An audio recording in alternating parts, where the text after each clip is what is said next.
They wear the badge as a symbol of authority, but what happens when that power turns into manipulation?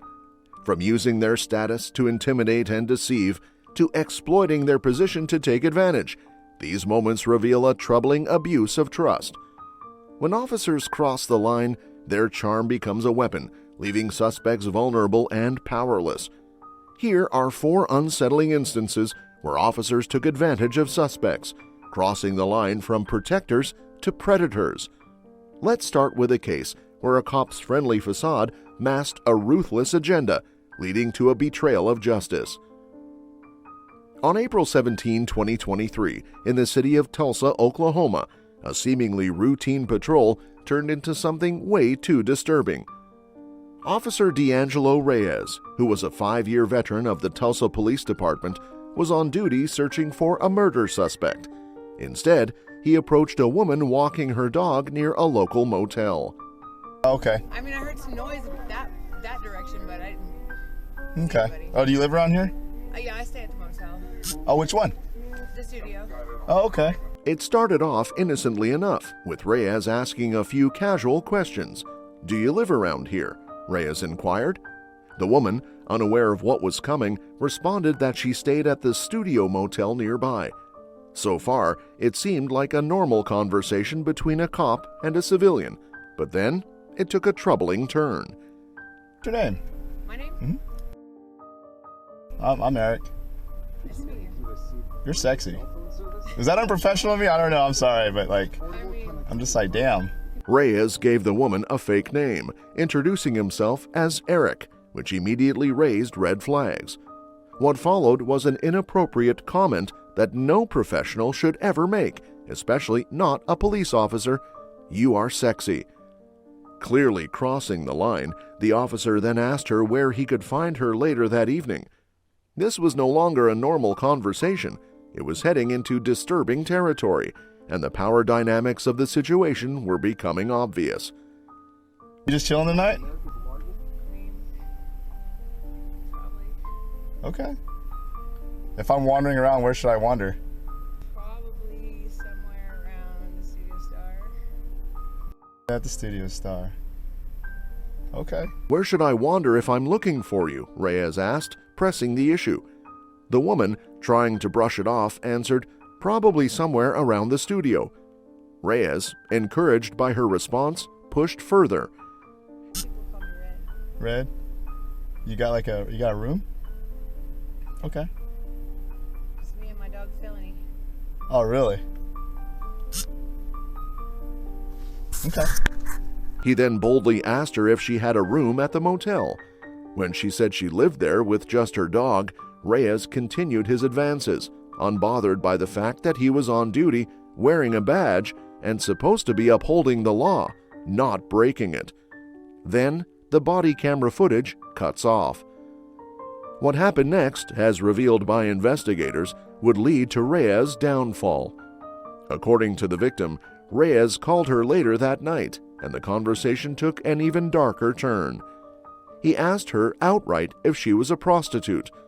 Having checked her information in the police department database and finding her extensive criminal history, Reyes reportedly warned her, saying, "It wouldn't take much to put someone like you back in prison." This comment was not only threatening, it was a clear misuse of authority, intended to control and frighten the woman into submission. Probably. Okay. If I'm wandering around, where should I wander? Probably somewhere around the Studio Star. At the Studio Star. Okay. The woman then stated that Reyes sexually assaulted her in her hotel room, using protection, which he then got rid of by flushing it down the toilet. She was afraid that he could manipulate evidence, conduct unjust arrests, or potentially cause her to vanish within the system due to his power. When confronted by the Tulsa Police Department's Special Victims Unit, Reyes initially denied the allegations. At first, he claimed they had never had sex. However, when pressed, he confessed to it, arguing that it was consensual, a claim that the woman strongly denied. Just a few months after the incident, Officer Reyes quietly handed in his badge back to the Tulsa Police Department on June 9th. But his retirement didn't last long. The very next day, he was arrested, facing charges of first-degree rape. Definitely not the kind of follow-up you would expect after a farewell party. While Reyes continues to deny the charges, the case has left a black eye on the department, raising questions about just how well some officers handle the power that come with a uniform. While Reyes hid behind charm and abused power behind closed doors, what happens when an officer does it openly? Let's find out in the next case. What started as a routine traffic stop on an average day in Tennessee soon turned into something much worse. State Trooper Isaiah Lloyd pulled Patricia over for not wearing her seatbelt, but what should have been a quick ticket became a nightmare. By the end of the encounter, Patricia wasn't just rattled, she felt humiliated, violated, and downright stalked. No, I'm telling you now, no drugs, no nothing, no alcohol. Yes, ma'am. Yes, sir. Ma'am. Sorry. What? I'm thinking of my mama over here. No. I do no drugs, no nothing. Swear to God. Down real quick before doing anything. Be forward, boys. Straighten the waistband. Body camera footage shows Lloyd asking the standard questions, while Patricia nervously but politely reassured him no drugs, no alcohol. Despite her clear-headed response and lack of any suspicious behavior, Lloyd decided to have her step out of the car. A routine stop? More like the start of a very bad day. Trooper Lloyd then instructed Patricia to place her hands on the hood of his patrol car, turning what should have been a routine frisk into something far more dark.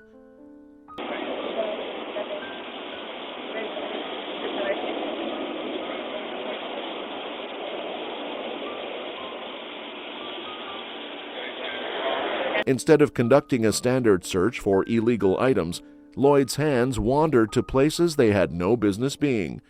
What followed wasn't just a violation of protocol, but a blatant crossing of the line. Patricia later recalled the horrifying details, saying, "I remember thinking, how far are his hands in my pants, and how long it was taking him to remove them." This wasn't police work. It was an outright violation of her rights and her body, leaving her shaken and outraged. Safe to say, this was a frisk no one should ever have to endure.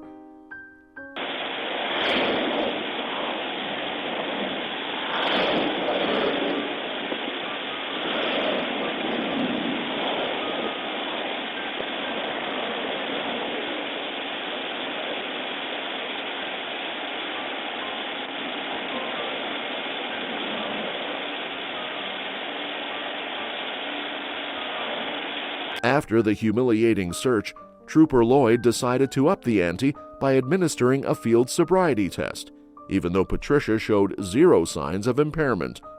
For 15 long minutes, he seemed determined to catch her slipping, though she passed with flying colors.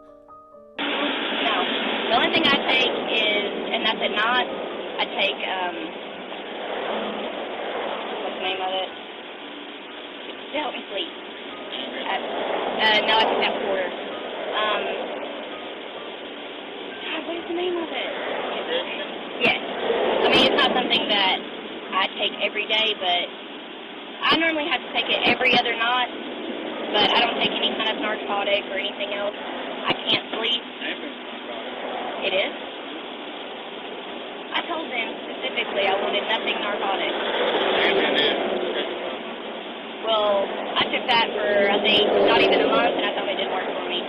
But, I don't even remember the name of it because where it's generic, but,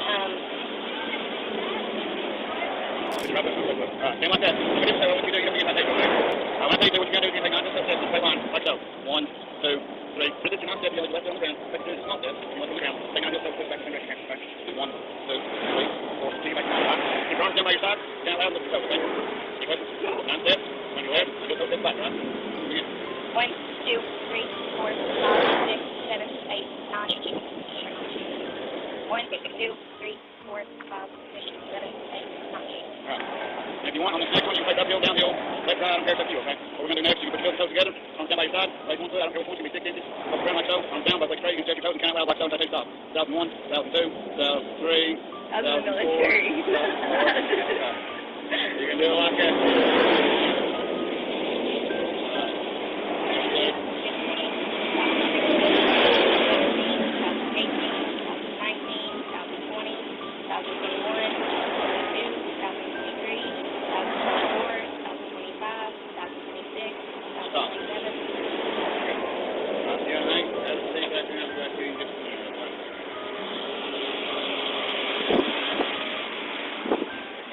Still unsatisfied, Lloyd pressed on with more sobriety tests, refusing to drop his suspicions about drugs or alcohol.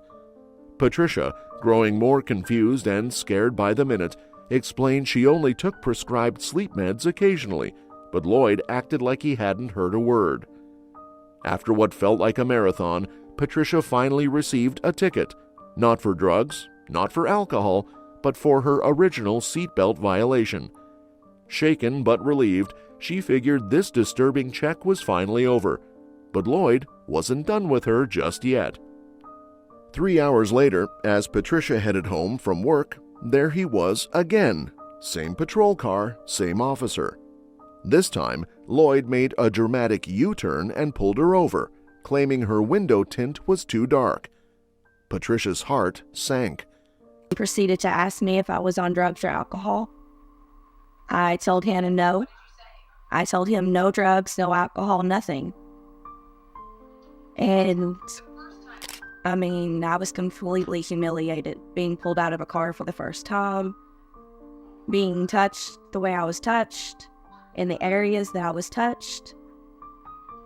It's completely not right. He had me spread my legs, put my hands on the hood of the car, told me to bend and arch my hips. Then he patted me down in my crotch area and my buttocks area. Why was he targeting her? This was starting to feel more like a bad episode of Cops than real life. Once again, she was ordered out of the car, and once again, the degrading frisk began. Patricia was told to spread her legs, place her hands on the hood, and arch her hips. It was the same humiliating routine. Lloyd groping her inappropriately, patting her crotch and buttocks, and even sliding his hands under her shirt and into her pants.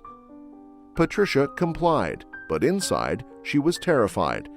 She knew this wasn't just a routine stop anymore. Something was seriously wrong. Yet she felt completely powerless. "I felt like I was being harassed and stalked," she later said, adding that the second stop, just miles from her home, left her feeling vulnerable and unsafe. Think he was following you? Yes, I think he was waiting. Being pulled over second time, not even a quarter of a mile away from my home, that then scared me. That's why I felt like I was being stalked. Was he flirting with you? What did he say? I felt that he was. When he said we have to stop meeting like this, I felt like that was a come on. When asked if she thought Lloyd was flirting with her, Patricia hesitated, but admitted it sure felt that way. The final straw was when he quipped, "We have to stop meeting like this," which she took as a sick come-on. His words, along with his actions, showed an officer who definitely didn't stay true to his oath to serve and protect. This wasn't just an abuse of power, it was predatory behavior, plain and simple. Trooper Lloyd had twisted his authority into a tool of intimidation, humiliation, and violation. Following the incidents, Patricia filed a formal complaint with the Tennessee Highway Patrol. An investigation was launched, and the body cam footage only confirmed what she had feared all along and what was obvious. Lloyd's conduct wasn't just inappropriate, it was predatory. However, the next case reveals an officer's shocking request that left a young mother reeling. It was a regular day in May when Zoe Bruger, fresh from running errands, was eager to get home to her 2-week-old son. But the normalcy of her afternoon quickly turned into something else when Lakeland police officer Dustin Fetz pulled her over for a broken headlight. Yet it turned into Bruger feeling violated and stripped of her dignity. too nervous to not have any drugs on me. You know, I told him I'm just trying to get home to my 2-week-old son. From the moment Officer Fetz approached Brugger's vehicle, the encounter took a peculiar turn. He immediately fixated on her nervousness, which, as Brugger would later explain, stemmed from the anxiety of being pulled over by law enforcement and her desire to get home to her newborn son. Instead of addressing the broken headlight, the officer became suspicious, telling her that she looked way too nervous to not have any drugs on her. After he asked me to lift up my shirt and shake my bra, I started crying. As Brugger calmly explained her situation to Officer Dustin Fetz during what should have been a routine traffic stop, the officer made a request so outlandish that it left her stunned. He asked her to lift her shirt and shake her bra. Yes, you heard that right. In complete disbelief, Brugger complied, pulling her bra away from her chest and giving it a shake. Spoiler alert, no drugs fell out. But instead of wrapping things up, Fetz had the audacity to ask her to do it again, because apparently one humiliating shake wasn't enough. I started crying, Brugger later said, recalling the wave of shame and vulnerability she felt during the bra shakedown. Despite following the officer's bizarre instructions, nothing illegal was found. No drugs, no weapons, just a broken headlight and a whole lot of trauma. It is not a practice that we train for in the department. It is not taught at the academy. Upon learning about the incident, the state attorney's office wrote a 15-page letter to the police department stating clearly there was a serious lack of training and supervision in the area of traffic. What made the situation even worse? The whole bra shaking thing wasn't even part of standard police procedure. In fact, it wasn't a sanctioned search method at all. Brugger, like many of us, had no idea that what was happening was wildly out of line and likely illegal. Had she known her rights, she might have told Officer Fetz to take his bra-shaking request and shove it, but in the moment, all she could do was comply. The Lakeland Police Department was quick to distance itself from Fetz's actions. After Brugger filed a complaint, an internal investigation was launched, and the department admitted this was definitely not something they trained their officers to do. Turns out, bra shaking isn't a skill they teach at the police academy. The state's attorney's office weighed in with a long 15-page letter, pointing out a glaring lack of training and supervision in how traffic stops were being handled. Officer Fetz's actions weren't just a bad look for him, they were a black mark on the entire department. And let's not forget the complete lack of reasonable suspicion. The only thing wrong with Brugger's car was a broken headlight, not some secret stash of contraband in her bra. Women need to know their rights when they're pulled over. The last thing you expect is to have to show off your body to a police officer. Just some important facts here. The investigation into this matter found that there were no facts to give reasonable suspicion that Ms. Brugger had either drugs or weapon. There was no probable cause.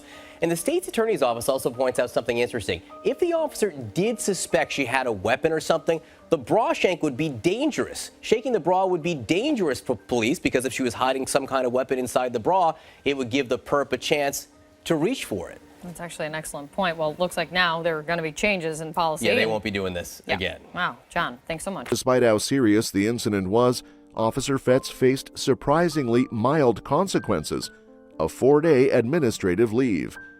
That's right. After causing Brugger serious trauma and putting both of them at risk, he was back on the beat in no time after a vacation. The punishment left many people shaking their heads, wondering if enough was being done to prevent this kind of thing from happening again. And as the state attorney noted, the whole shake could have been dangerous if she had been hiding a weapon. Brugger, now well aware of her rights, has since become an advocate for women in similar situations. Women need to know their rights when they're pulled over, she said. The last thing you expect is to have to show off your body to a police officer. Her message is simple but powerful. Knowing your legal rights can stop invasive and unnecessary searches before they start.